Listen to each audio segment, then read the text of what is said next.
Hi everyone, welcome back to real mom. So आज हम सबसे मेन टॉपिक लेकर आए हैं जो है बच्चों की writing.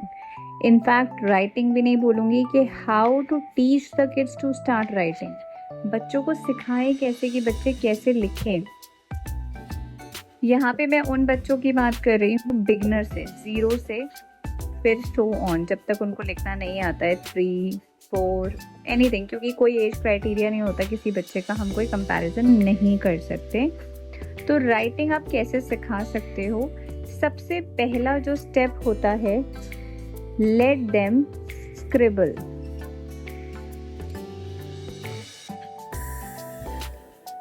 Let them scribble. Scribble का मतलब क्या है कि आपने बच्चे को कुछ क्रेयॉन्स दे दिए। जैसे यहाँ पे हमारे पास ये किट है, तो मैं आपको जिन चीज़ों का मैं थोड़ा सा डेमो आपको बता सकती हूँ मैं करके दिखाऊंगी यहाँ पे। जैसे ये हमने कुछ क्रेयॉन्स ले लिए, बच्चे को भी ऐसे आपने 5-6 क्रेयॉन्स दिए। क्रेयॉन्स ही देंगे हम बच्चों को। यहाँ मेरे पास छोटे ये पतले वाले हैं, आप बच्चे के साथ ट्राई करेंगे, थोड़े मोटे वाले क्रेयॉन्स आते हैं और बच्चे के हाथ में दिए। उस टाइम जब आप बिगनर बच्चे को दोगे, जो बिल्कुल पहली बार क्रेयॉन पकड़ रहा है, 1 साल का बच्चा, वो ऐसे ऐसे ऐसे ऐसे पूरा कूचड़ मुचड़ कर देगा। इसलिए हम बोलते हैं स्क्रिबल। जैसे आपने बच्चों के घरों में दीवारों पे देखा होगा, वो यही करेगा। तो लेट देम डू। इससे क्या होगा, उन्हें पता चलेगा कि ये क्या है, इसको हमें पकड़ना है, इसको चलाना है। और कई बार ऐसे में ही वो शेप्स बनाना सीख जाते हैं, लाइन खींचना, जिग-जैग, ये सब सीख जाते हैं। क्योंकि इन दी एंड आपका लेटर, नंबर, हर फॉर्मेशन इन्हीं चीज़ों से होना है। ठीक है, इसके बाद हम क्या करेंगे, टीच देम। ये हमारा स्केच पेन थोड़ा लाइट चल रहा था। Teach them lines. यहाँ पे मैं सिर्फ समझाने के लिए बता रही हूँ, तो आप एक एक वर्ड को कैच मत करना। कुछ मतलब मैं शॉर्ट में लिखूंगी। लाइन्स का मतलब हो गया slanting lines, straight lines, curves कैसे बनाने हैं। ठीक है, लाइन्स का मतलब हो गया ये। अब इसके लिए हम क्या क्या ऑप्शंस है हमारे पास, आप उनको ट्रेसिंग बुक लाकर दे सकते हो। सबसे पहला ऑप्शन, आप ट्रेसिंग की बुक्स ला सकते हैं, बहुत मिलती हैं। आप ट्रेसिंग बुक नहीं लाना चाहते, घर में आप एक कॉपी लो, उसमें ऐसे डॉट डॉट डॉट ड्रॉ करो और बच्चे को दो। बच्चा आराम से करेगा हर चीज़। टॉडलर में एट होम टीचिंग बहुत ईजी है।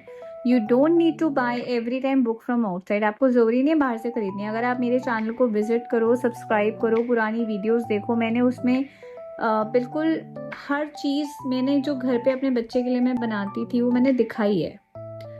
उसके लिए जो भी मैंने बुक्स, ट्रेसिंग वगैरह सब बनाया है, वो मैंने आपको उसमें पूरा डिस्प्ले में, वीडियोस में दिखाया है। ऐसे सिंपल आपने ड्रॉ करा, बच्चा ट्रेस करेगा।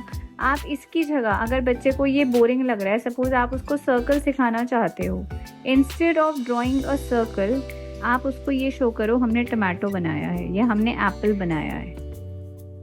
क्योंकि ये जो ट्रेसिंग है इसमें भी तो शेप्स ही है ना। आपने प्लांट ड्रॉ कर दिया, इसमें भी तो शेप ही है। बच्चे को लगेगा मैंने प्लांट भी ड्रॉ कर दिया, मैं कलरिंग भी कर रहा हूँ। तो we have to make everything fun. ये करते हुए मीन वाइल आप क्या कर रहे हो, बच्चों को इंट्रोड्यूस करो विद लेटर्स एंड नंबर्स। हम दूसरा कोई कलर ले लेते हैं to make it little colourful. Introduce with letters and numbers।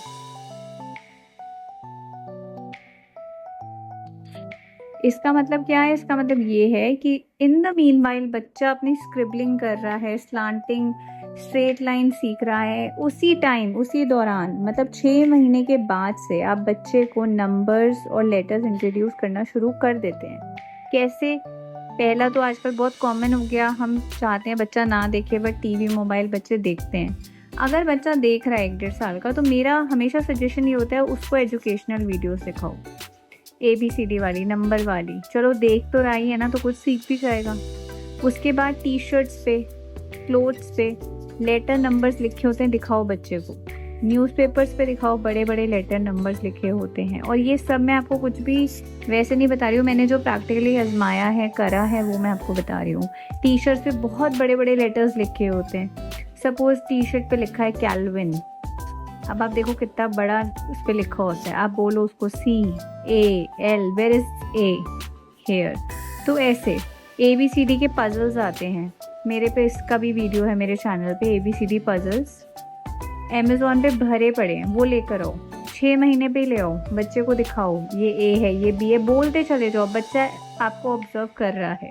कुछ टाइम बाद जब आप पूछोगे A कहाँ है, वो फिंगर रख देगा। क्योंकि हम ये क्यों कर रहे हैं? बिकॉज जब तक उसके दिमाग में A की पिक्चर क्लियर नहीं होगी, उसको चाहे स्लांटिंग आती हो, स्लीपिंग आती हो, स्टैंडिंग आती हो, वो A नहीं बना सकता। सेम अगर आपको दूसरी लैंग्वेज है, मैंने आपको बोला फ्रेंच में लिखो, बट आपने फ्रेंच कभी देखी ही नहीं, आपको पता ही नहीं कैसे होती है, आप कैसे लिखोगे? You can not right. In the same way पहले हम विजुअलाइज करते हैं हर चीज़ को, फर्स्ट विजुअलाइजेशन देन ड्राइंग और राइटिंग। कोई भी चीज़, कोई सीनरी भी आप बनाते हो, पहले आप दिमाग में उसकी पिक्चर बनाते हो। ऑलवेज, अगर आप अभी सोचो इस बात को, कोई भी चीज़ पेपर पे आने से पहले, ड्राइंग, राइटिंग, एनीथिंग, आपके दिमाग में एक पिक्चर होती है। एग्जाम में भी आंसर लिखने से पहले दिमाग में लाइन होती है कि हमें ये लिखना है। इन द सेम वे अगर बच्चा रिकॉग्निशन नहीं कर रहा, उसको चाहे इस पे कितना ही ग्रिप हो लाइन्स पे, वो लिख ही नहीं सकता।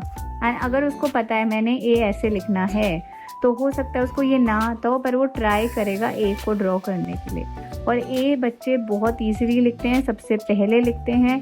सो यहाँ पे हमें क्या करना है? रिकॉग्निशन, उनकी विजुअलाइजेशन बहुत शार्प होनी चाहिए इनको अल्फ़ाबेट्स और नंबर्स को लेकर। 1 2 3 and then they can do it easily. This is the main step.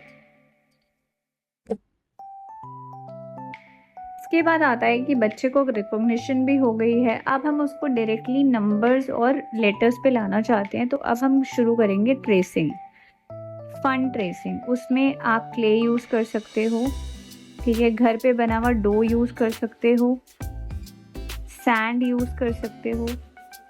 इसमें आप क्या करेंगे? You have taken a box, आपने एक बॉक्स लिया, उसमें या तो आपने क्ले बिछा दी या आपने डो रख दिया और बच्चे को बोला फिंगर ट्रेसिंग करो। फिंगर ट्रेसिंग, यहाँ से उसके सेंसरी स्किल्स, मोटर स्किल्स सब डेवलप होते हैं। वो फिंगर से 1 बनाएगा, 2 बनाएगा कंटिन्यूसली। मेरे चैनल पे ऐसी वीडियोस भरी पड़ी हैं, प्लीज़ गो एंड सी। उसमें मैंने प्रॉपर समझ के साथ वीडियोस बना रखी हैं करते हुए उन एक्टिविटीज़ को, कि अब वो बड़ा हो गया है, अभी तो मैं उससे नहीं करवा सकती, बट प्रॉपर मैंने पहले रिकॉर्ड करी हुई है, आप उनको जाके देखो। क्ले यूज़ करो, सैंड यूज़ करो, दोनों नहीं है घर में जो डो होता है वो थोड़ा सा मैदा का ले लो, उसमें थोड़ा कलर डाल लो, कलरफुल कर लो और उसको थोड़ा यहाँ पे बिछा कर बच्चे को बोलो फिंगर से बनाए, ABC बनाता रहे फिंगर से। फिंगर ट्रेसिंग, अभी हमें उसे पेन से नहीं बोलना, पेंसिल से नहीं बोलना, क्रेयॉन से नहीं बोलना, फिंगर ट्रेसिंग कराओ। उसके बाद जब वो करने लग जाए तब आप उसको, जैसे A4 शीट दे दी आपने बहुत बड़ी, उस पर आपने डबल में A लिख दिया बहुत बड़ा। ये हर लेटर नंबर के लिए अप्लाई होगा। मैं A लेके चल रही हूँ, ये A मैंने कुछ अजीब ही बना दिया, सिंपल A बनाएंगे जो बच्चों को आता है। आपने उसको कार दे दी, ट्रेस करो उसको। देन आपने उसको फिंगर से बोला ट्रेस करने को। देन आपने उसको गिव हिम थिक सम पेंसिल और पेन और क्रेयॉन और उसको बोलो उससे करे। इस टाइप से आपको उसको फिर ये सेकंड स्टेप कराना है, स्टेप 2 ट्रेसिंग। आप देख रहे हैं कि बुक्स पे लाने से पहले कितने सिंपल ट्रेसिंग वाले स्टेप्स हैं। अगर आप ये सब कराओगे उनको आगे जाकर, यहाँ पे मैं हैंडराइटिंग का शॉर्ट ही नहीं दे रही कि हैंडराइटिंग अच्छी होगी या बुरी, बच्चों को लेटर्स, नंबर्स की रिकॉग्निशन बहुत क्लियर हो जाएगी, बहुत जल्दी हो जाएगी। और उसके बाद ये सब स्टेज करते करते ना बच्चा 2 साल तक का हो जाता है। जब आप उसको ये बेसिक्स पक्के करा रहे होते हो, 1.5-2 साल की एज आ जाती है, 1 साल लग जाता है अगर आप एक एक चीज़ फॉलो करोगे जो भी मैंने आपको बताया। उसके साथ फिर आप बच्चों को प्रॉपर जो ट्रेसिंग बुक्स आती हैं वो लेकर आओ। लोगों को क्या होता है, सबसे पहले ट्रेसिंग बुक्स ला के रख देते हैं, मतलब सबसे पहले PhD की पढ़ाई कर लो, बाकी जो 1 to 12 था वो छोड़ो, वो वाली हालत होती है, वो नहीं करना है हमें। फिर आप बच्चों को ट्रेसिंग बुक ला के दो जिनमें छोटे छोटे ABC लिखे होते हैं। और पहले तो स्टार्टिंग में बिगनर के लिए ऐसी ट्रेसिंग बुक्स आती है जिनमें बड़े बड़े लिखे होते हैं, पहले वो ला के दो। फिर आप उनको प्रॉपर छोटे ट्रेसिंग पे लाओ, 1 2 3 पे। स्टेप बाय स्टेप आप प्रोसेस को करो and you will see wonders. और बच्चे कितनी जल्दी राइटिंग सीखेंगे, बहुत जल्दी। हमें कई बार जल्दी होती है कि बच्चे को सिखाना है और हम उनको सीधा ना बुक ला के दे देते हैं ट्रेसिंग की, तो वो चीज़ हमें यहाँ पे नहीं करनी है। जब भी आप बच्चे को कुछ भी करवा रहे हो, कीप एवरीथिंग कलरफुल ताकि बच्चे को इंटरेस्ट आए। जैसे अभी मैंने यहाँ पे आपको किट दिखाई थी, इस टाइप से आप उसको किट दे दो। मुझे पता है छोटे बच्चे तो इस किट को अभी ख़राब कर देंगे, but let him explore, let him touch the crayon, sketch pen, उसको करने दो जो करना है। Let them explore, then they will learn to write. Actually हमें हर चीज़ में, मैं बच्चों की हर वीडियो में यही बोलती हूँ, हमें बच्चों को पढ़ाई से, राइटिंग से, कलर से प्यार करवाना है कि ये बहुत नॉर्मल चीज़ है। अब एक मैं यहाँ पे आपको बुक और दिखा रही हूँ, ये प्री स्कूल्स की हैं। जैसे जब बच्चे प्रॉपर हैंड राइटिंग वगैरह सीख जाते हैं उसके बाद के लेवल के लिए है। ये भी बुक्स काफ़ी अच्छी हैं, सैंक मैजिक हैं, इसमें इसके साथ मार्कर आता है। इसमें आपको कैन यू सी, यहाँ पे आपको इसके साथ साथ कॉपी करना होता है, बट आई विल मेंशन ये 3+ है। हो सकता है इसमें छोटे बच्चों का भी आता हो, छोटे बच्चे जैसे ये वाला यूज़ कर सकते हैं, बट अगेन आई से ये सारे स्टेप्स करने के बाद की चीज़ है, ये अभी बच्चे नहीं कर सकते क्योंकि एक तो इसमें आपको पेन यूज़ करना पड़ता है, नंबर्स बहुत छोटे हैं, शुरू में बच्चे हमेशा बड़ा बड़ा लिखते हैं, then they start writing small in size. See but this is a good book, इसमें आप लिख सकते हो, वाइप करके इरेज कर सकते हो लाइक दिस। इसमें 4 का सेट आता है इकट्ठे, इसमें आपको यहाँ पे अल्फ़ाबेट्स मिलते हैं। ये हमारे ड्राइंग आ गई, इसके साथ 2 या 3 मार्कर्स भी आए थे, और ये है मैथ्स प्लस माइनस। पर टू बी ऑनेस्ट ये मेरे काम नहीं आई ज़्यादा, जैसे आप इसको देख रहे हो ऐसे ही रखी हुई है, मतलब मुझे अच्छी लगी थी इसलिए मैंने मंगाई थी, बट मैं ऑनेस्ट रिव्यू दूँ, मेरे बेटे को इतना कोई इंटरेस्ट नहीं आया इसमें। उसने 1-2 नंबर लिखे थे, फिर उसने नहीं लिखे। ये मैंने कभी 3-4 साल का था वो तब मंगाई थी, बट उसको ये पसंद नहीं आया, और री राइटिंग ज़्यादा पसंद है उसको। जैसे कॉपी दे दी और फ्रीली मैं कुछ एक लाइन लिख दी, मैंने बोला आप नीचे लिखो, या मैंने उसको एक पेज पूरा ए का दे दिया, बी का, तो उसको वैसे लिखना ज़्यादा पसंद है instead of these books. But हर बच्चे की अपनी चॉइस होती है। सो मैंने आपको जितनी भी टिप्स दी हैं, you follow them and you will see wonders you will see. आपको प्रैक्टिकल डिफरेंस दिखेगा कि हाँ मैम ने जो बताया था वो एक्चुअली वर्क कर रहा है। कभी भी जल्दी में मत रहो कि हमें बच्चों को सीधा बस मुझे तो बुक ला के देनी है, क्योंकि मुझे पड़ोसन से कंपटीशन करना है, अपनी नेबर से, कि उसका बच्चा तो अब भी लिखने लग गया तुरंत 1.5 साल पे। तो प्लीज़ डोंट डू दैट। आपके बच्चे की जो स्पीड है उस पर रहो, पेशेंस रखो, बच्चे को आराम से लिखने दो, एक एक लेटर करके लिख रहा है, एक एक लेटर करके सीखने दो, कोई दिक्कत नहीं है। एंड ये सब जो है स्टेप्स बताए हैं रिफ्रेश करके, इनको दोबारा देखने के लिए आप पीछे मेरी वीडियोस जाके देखो, भरी पड़ी हैं वीडियोस, उसमें मैंने मटेरियल्स प्रॉपर शो करे हैं राइटिंग के, बहुत मटेरियल्स दिखाए हैं जो आप खरीद के यूज़ कर सकते हो। So subscribe my channel, like and do follow these tips. Thank you.